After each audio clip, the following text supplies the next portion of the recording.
My name is Isolde Beaumont, and at the age of 24, I learned that a promise is only as strong as the gold that backs it.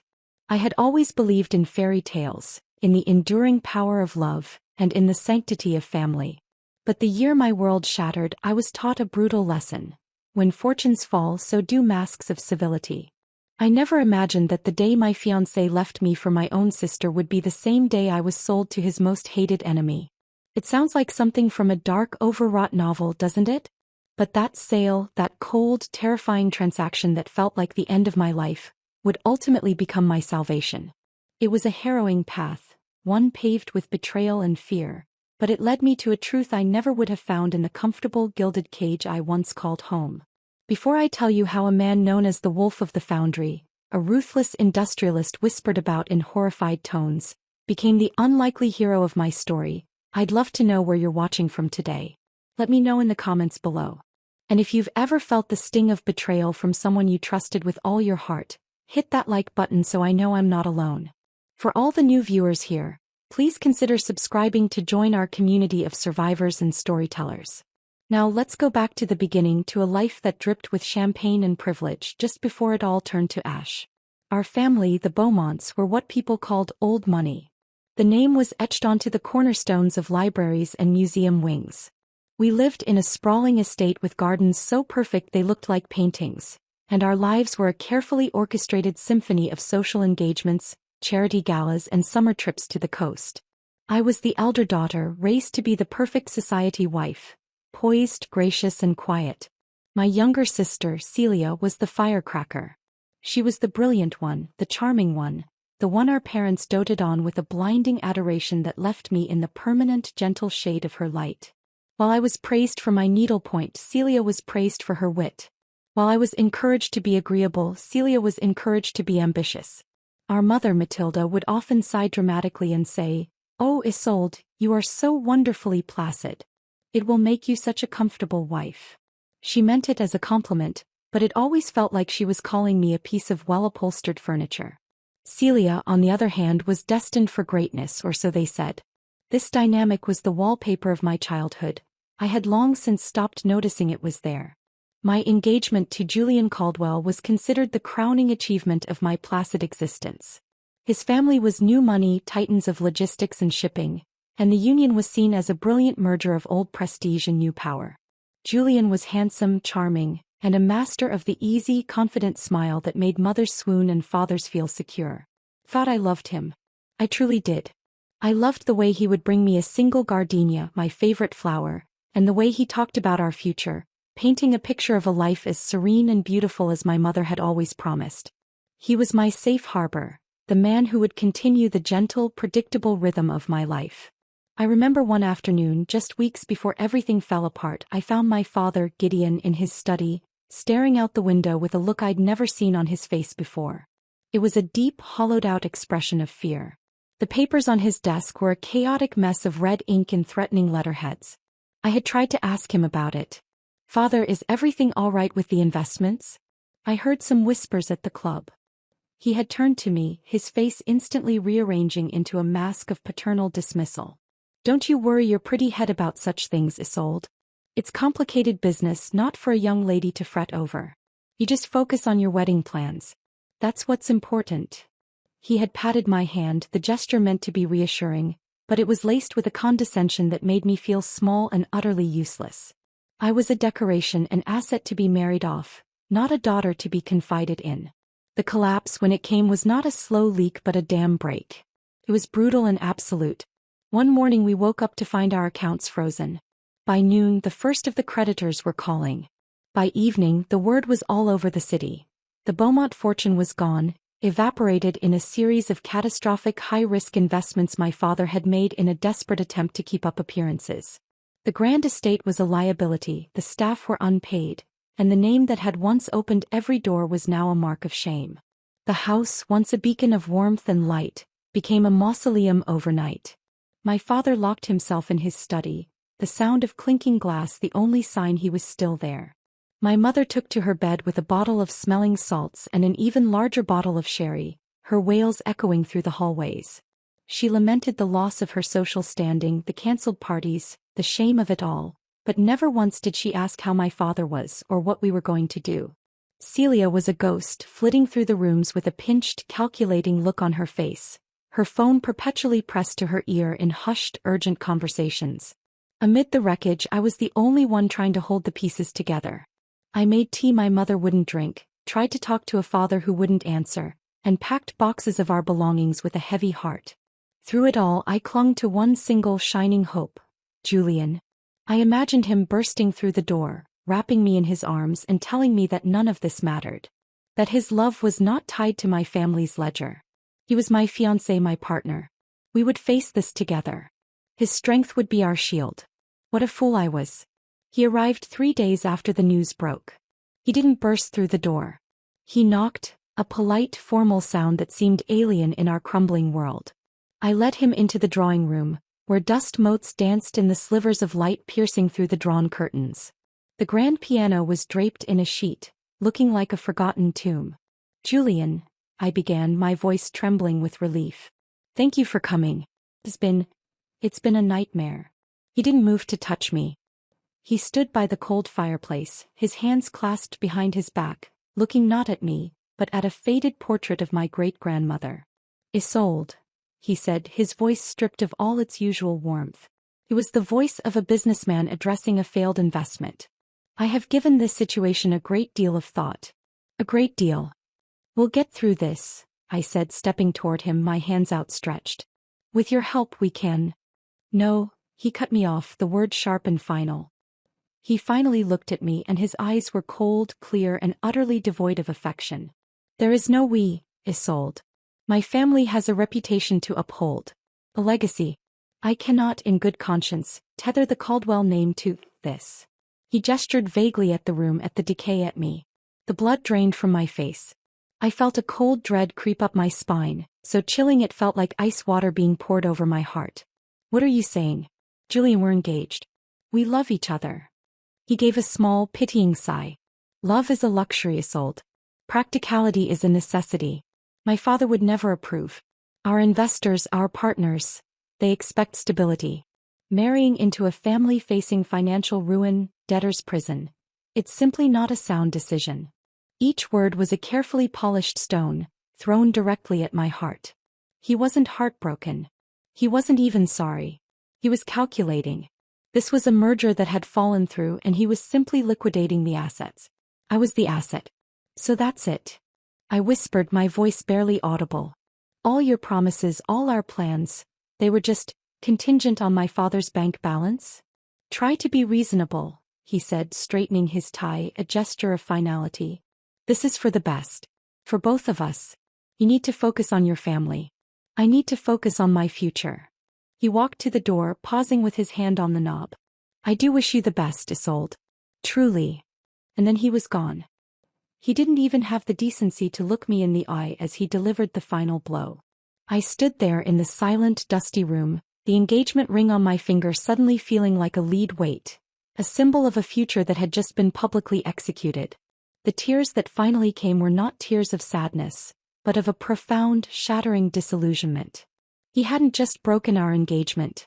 He had broken my faith in everything I thought was real. The days that followed were a blur of shame and despair.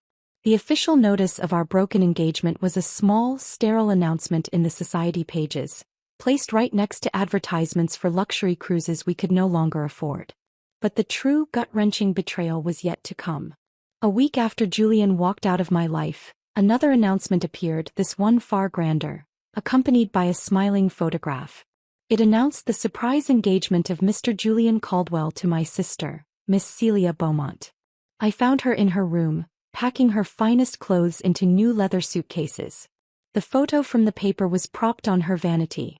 She didn't look surprised to see me. She looked resigned. How could you? The words were torn from my throat, raw and ragged. He was my fiancé, Celia. Mine. She turned, her expression not one of guilt but of weary pragmatism. And he isn't anymore, is he? Isolde, you have to look at the reality of the situation. Father is ruined. Mother is useless. We were about to be thrown onto the street with nothing. What were we supposed to do? Not this. I cried, gesturing wildly at the newspaper. Anything but this. This is a betrayal. No, she said, her voice dropping to a low, intense tone. This is survival. Julian's family has agreed to help us. To quietly settle some of the more pressing debts. They're providing mother and father with a small cottage on one of their country estates. They won't be in debtor's prison. They'll be safe. She looked me dead in the eye, her gaze unflinching. My portion of the trust from grandmother was separate. It wasn't tied up in father's disaster. I'm not destitute, Isolde. I'm a viable bride. You are not. It's that simple. Her words were colder and crueler than Julian's because they were laced with the logic of a traitor. She was framing her treachery as a noble sacrifice. She had stolen my fiancé, my future, and was trying to sell it back to me as a heroic act of familial duty. So you just took him? I asked, my mind reeling. Did you even hesitate? A flicker of something, was it guilt? Crossed her face before it was extinguished. Julian and I have always had an understanding. A connection. We're similar, he and I. We're practical. You live in a world of poetry and gardenias, Isolde. That world doesn't exist anymore. She had taken the very thing I loved, the memory of the single flower he used to bring me, and turned it into an insult, a symbol of my naivety. That was the moment I understood I was truly, utterly alone. My family had not just been bankrupted of money, they had been bankrupted of loyalty, of honor, of love. And I, the placid, agreeable daughter, was the debt they had chosen to write off. The final act of our public humiliation took place in a stuffy solicitor's office that smelled of old paper and defeat. Bailiffs had already posted notices on the gates of our estate. The official sequestration of assets was complete. My father, a man who once commanded boardrooms, now sat hunched in a worn leather chair, looking 100 years old. My mother was beside him, dabbing at her dry eyes with a lace handkerchief. The solicitor, Mr. Hemlock, a man with a face like a mournful hound, droned on about liabilities, outstanding notes, and the grim reality of my father's situation. Debtor's prison wasn't a threat anymore. It was a scheduled event. And then, as if to pour salt in our gaping wounds, the door opened and Julian walked in with Celia on his arm. She wore a stylish new coat, and the diamond on her finger was twice the size of the one he had given me. They wore masks of solemn concern, a performance for the solicitor and perhaps for what little was left of their own consciences. We came as soon as we heard the final meeting was today, Julian said, his voice dripping with false sympathy. We wanted to offer our support.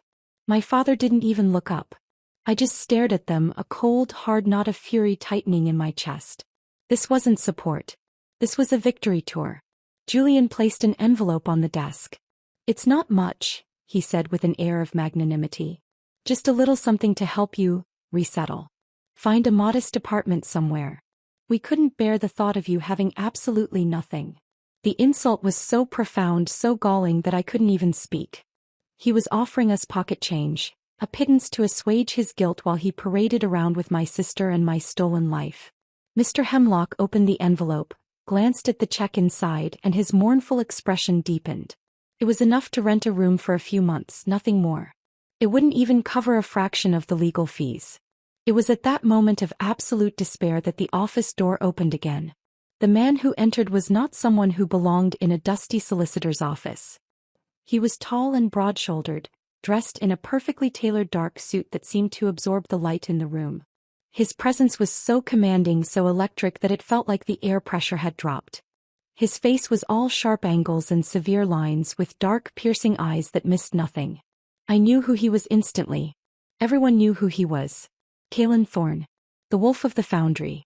A ruthless industrialist who had built an empire from scrap metal and sheer force of will. He was a legend, a bogeyman of the corporate world. And he was Julian Caldwell's most bitter and hated rival. Their families had been feuding for years over some long-past business deal gone sour. Caelan Thorne didn't acknowledge Julian or Celia. He didn't even look at my parents. His focus was entirely on Mr. Hemlock, and then briefly his intense gaze swept over me, lingering for a fraction of a second before moving on. He was followed by his own solicitor, a sharp-faced man carrying a leather briefcase. Mr. Hemlock. Thorne's voice was a low, gravelly baritone. It was the sound of iron being forged.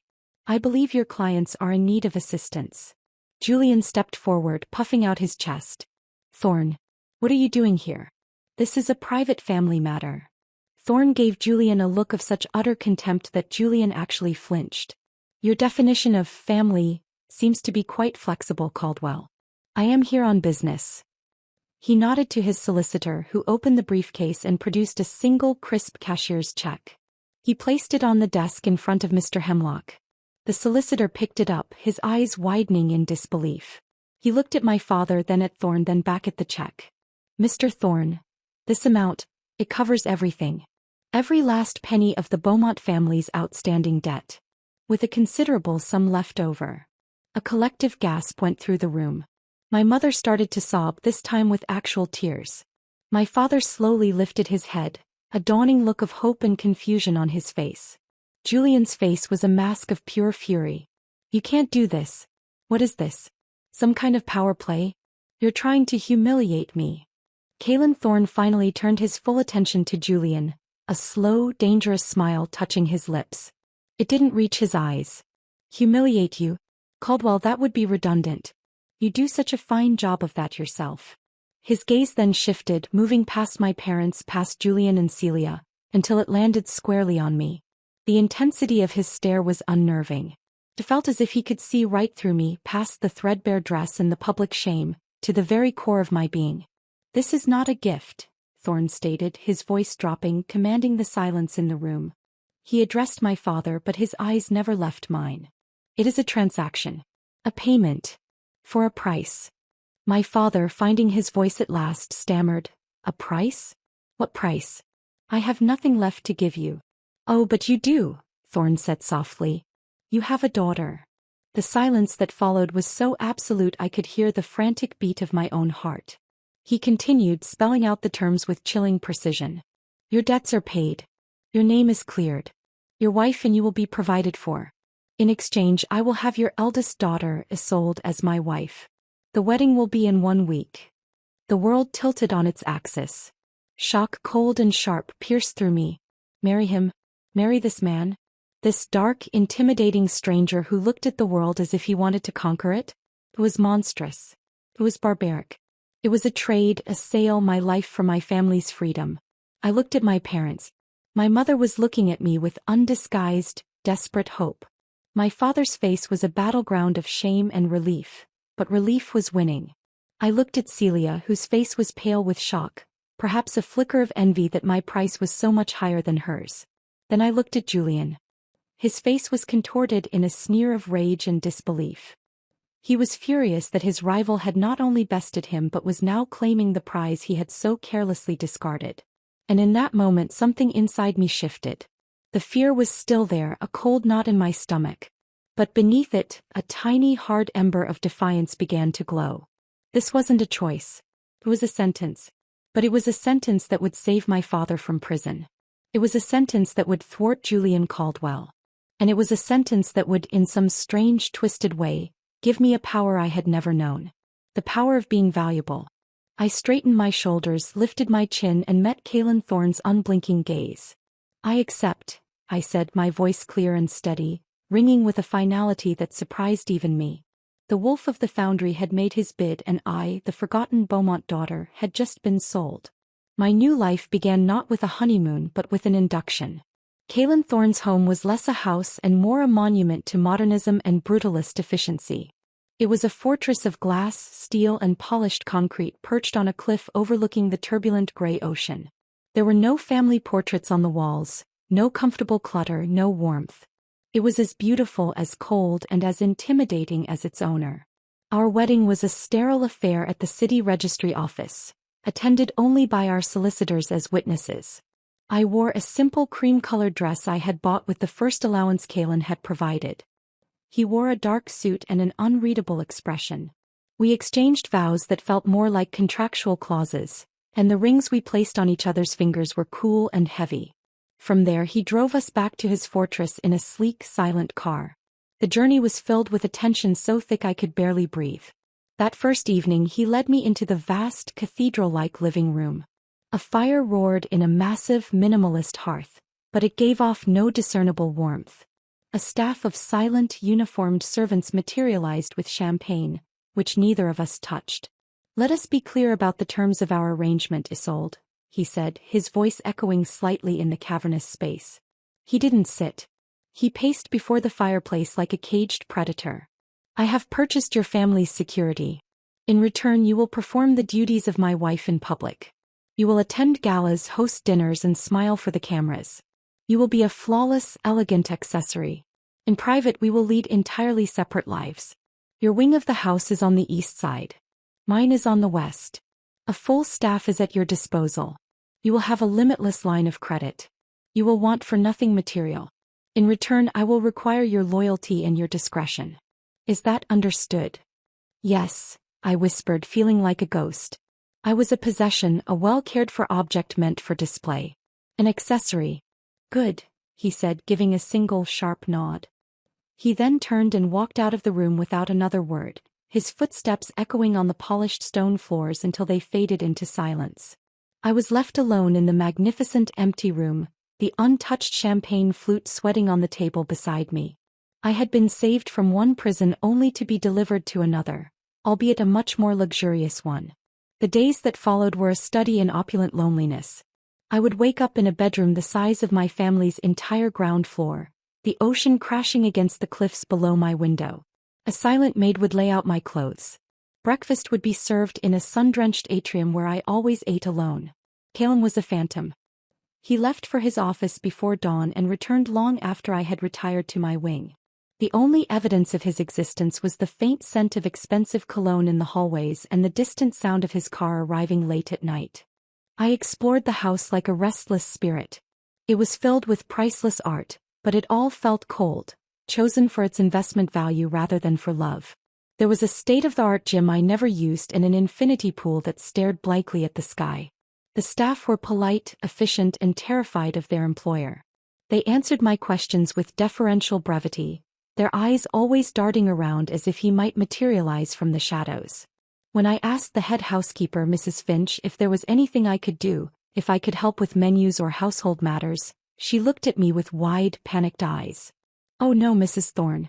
Mr. Thorne has given explicit instructions that you are not to be burdened with any domestic tasks. Your only duty is to be comfortable." Comfortable? I felt anything but. I was drowning in comfort.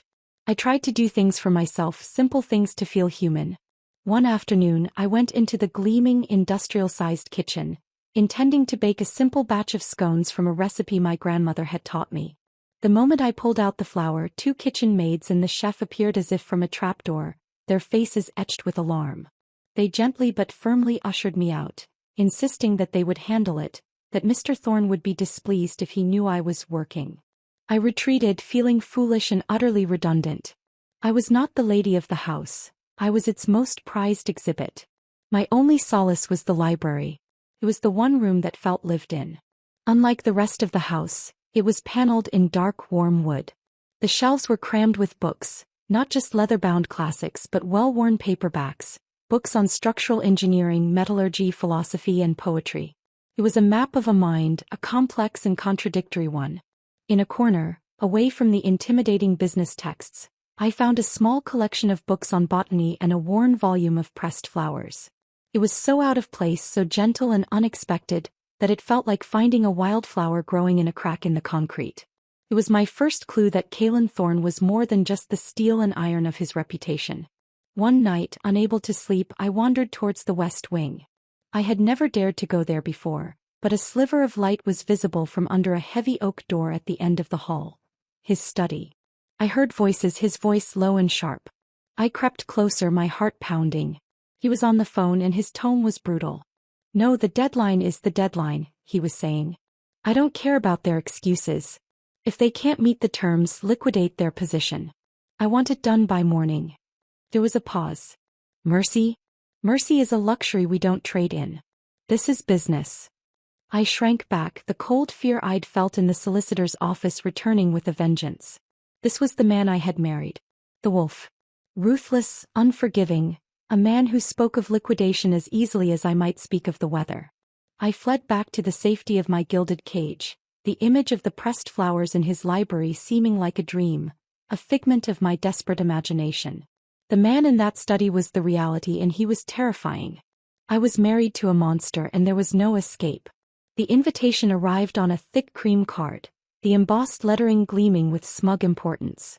It was for the annual Industrialists Gala, the most significant event on the city's corporate calendar. It was also, I knew with a sinking heart, the place where Julian and Celia would be shining as the newest power couple. This would be my first public appearance as Mrs. Kaylin Thorne. It was not a debut, it was a deployment. The week leading up to it was a whirlwind of stylists and designers, all orchestrated remotely by some unseen assistant of Kaylin's. Dresses appeared in my closet, jewels were delivered for my inspection. It was all impersonal and efficient.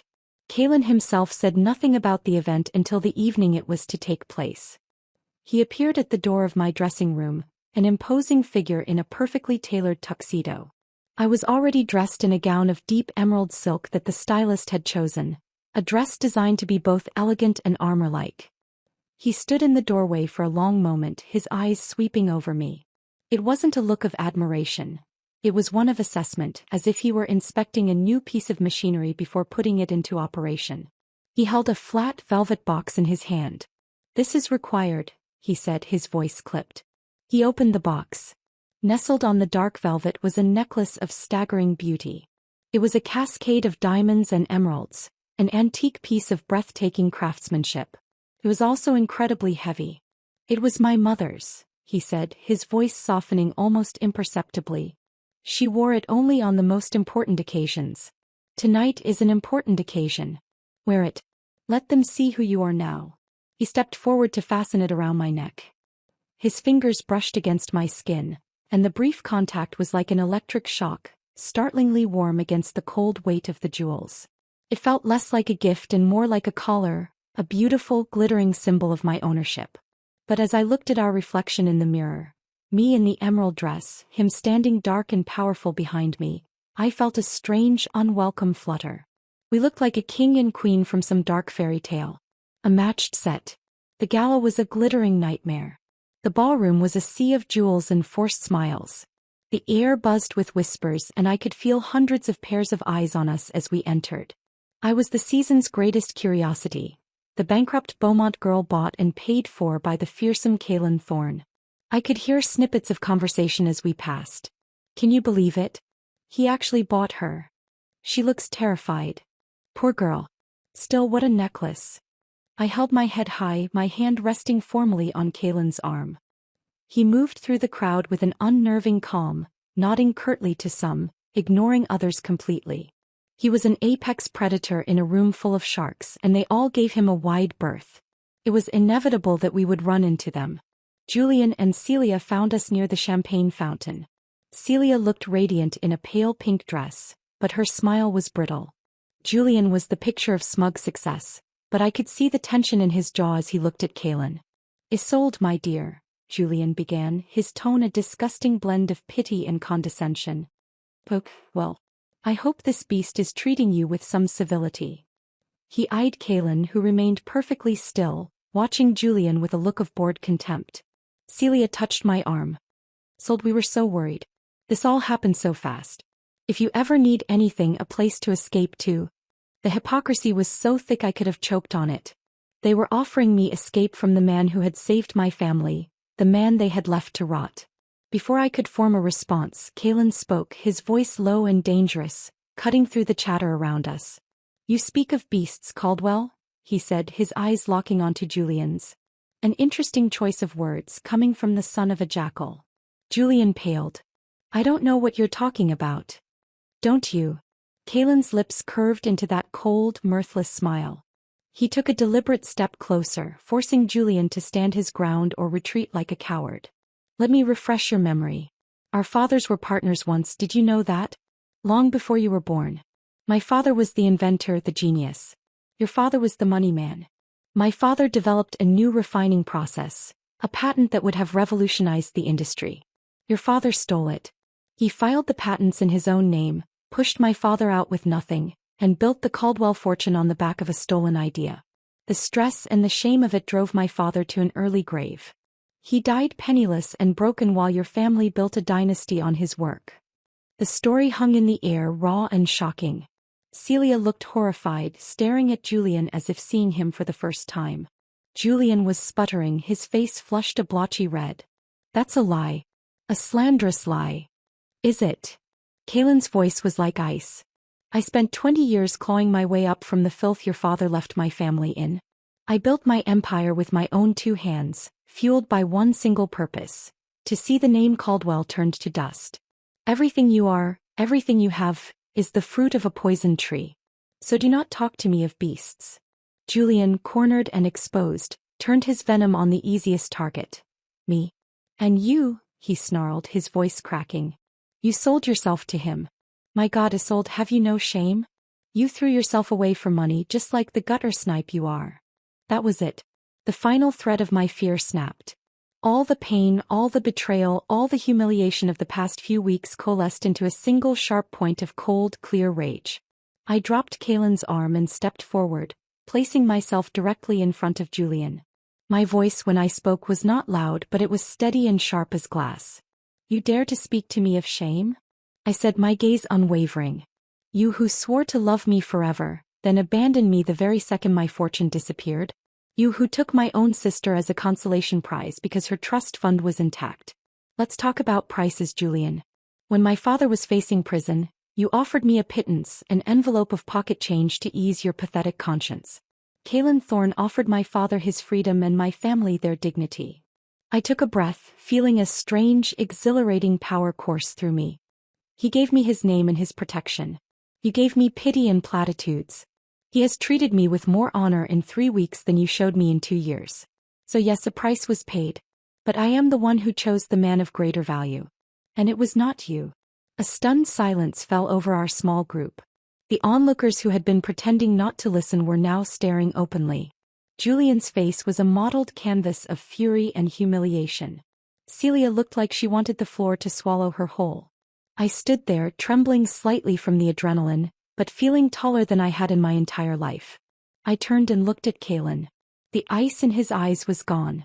In its place was something I had never seen before, something that made my heart skip a beat. It was respect. Raw, undisguised respect. And underneath it, something warmer. Admiration.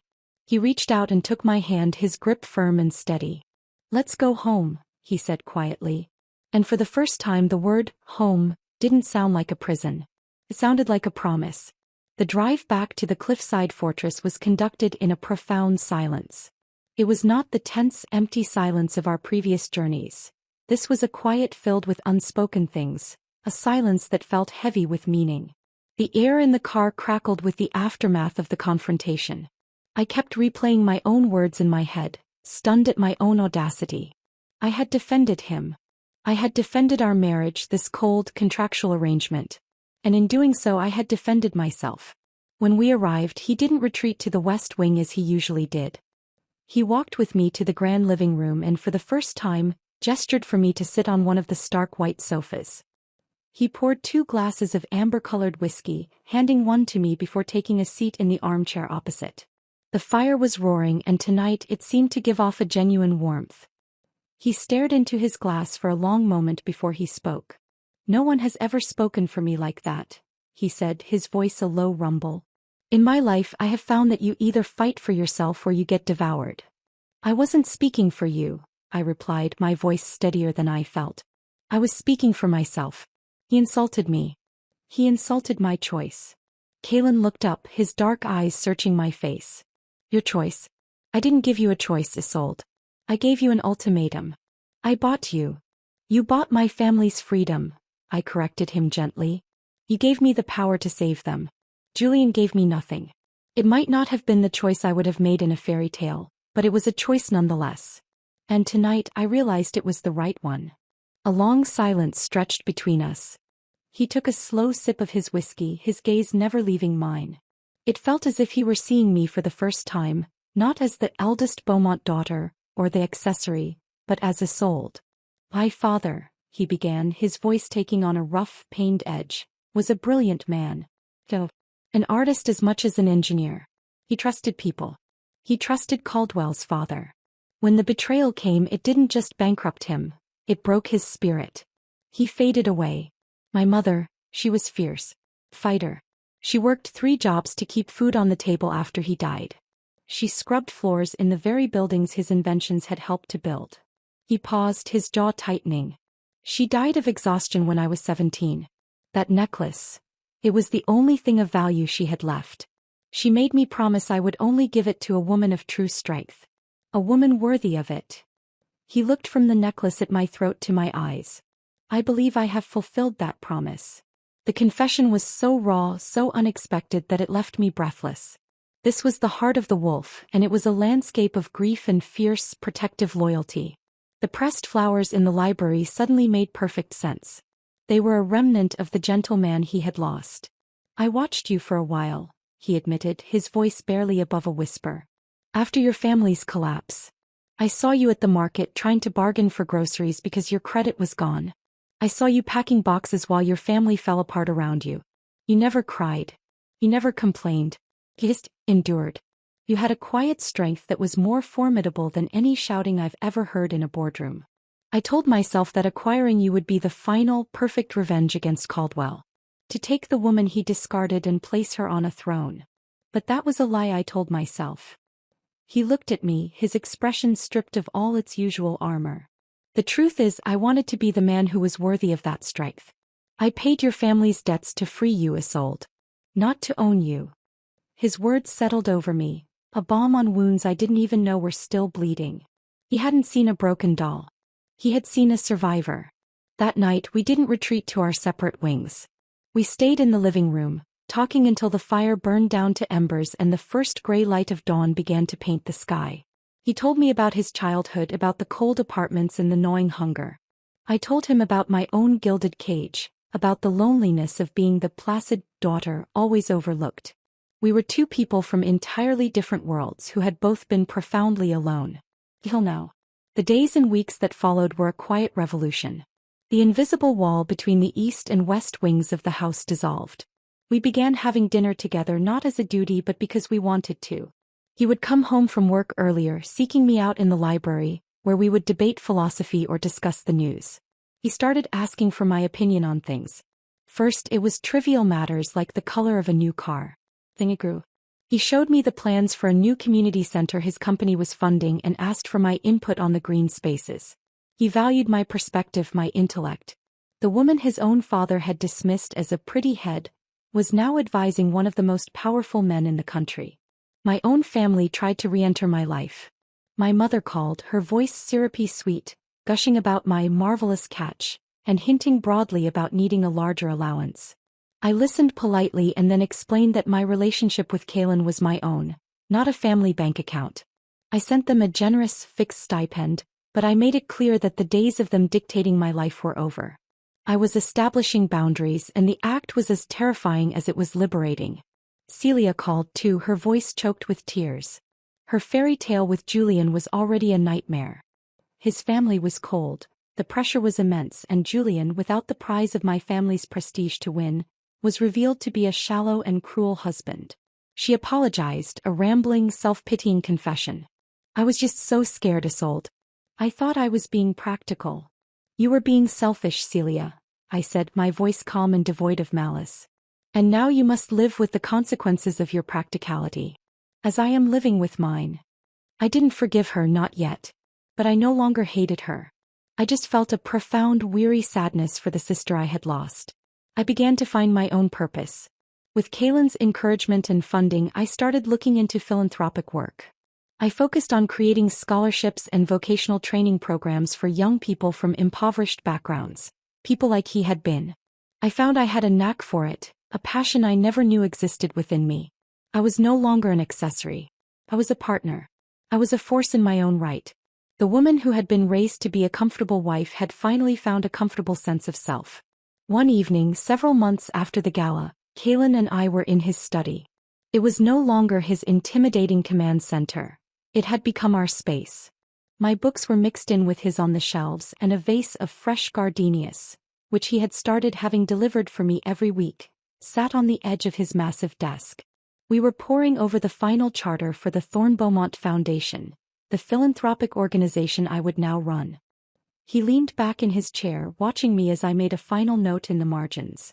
"Are you happy, Isolde?" he asked, his voice soft. I looked up, meeting his gaze across the desk. I thought about the life I had lost. The vapid parties, the fair-weather friends, the fiancé who had valued my dowry more than my heart. And I thought about the life I had found, one of purpose, of respect, of a quiet, powerful love I never could have imagined. I smiled, a real, genuine smile that reached my eyes. Yes, Kaylin, I said. I am. I'm happier than I've ever been. He stood up and came around the desk, pulling me gently to my feet. He cupped my face in his hands, his touch warm and sure. I told myself this was about revenge, he whispered, his eyes searching mine. To ruin Caldwell, to take what he valued most. But the moment I saw you in that office, so dignified in your despair, I knew it had become about you. I love you, Isolde. I think I have from that day. My heart swelled, full to bursting. All the fear, all the uncertainty I had felt washed away, replaced by a profound and overwhelming certainty. This was real. This was right. I love you too, Kaylin, I whispered back. He lowered his head and kissed me. It wasn't a kiss of ownership or contract. It was a kiss of equals, of partners, of two lonely souls who had found their home in the most unlikely of circumstances. The marriage of convenience had, against all odds, become a marriage of inconvenient, undeniable love. Looking back, the day my old life burned to the ground was the best day of my life. It was a terrifying, painful inferno, but from those ashes, something true and strong was able to grow. I had to lose everything I thought defined me, my name, my wealth, my social standing, to finally discover who I truly was. I am not just a Beaumont. I am not just Mrs. Thorne. I am Isolde, a woman who faced ruin and found resilience, who was sold and found freedom, who was forced into a marriage and found love.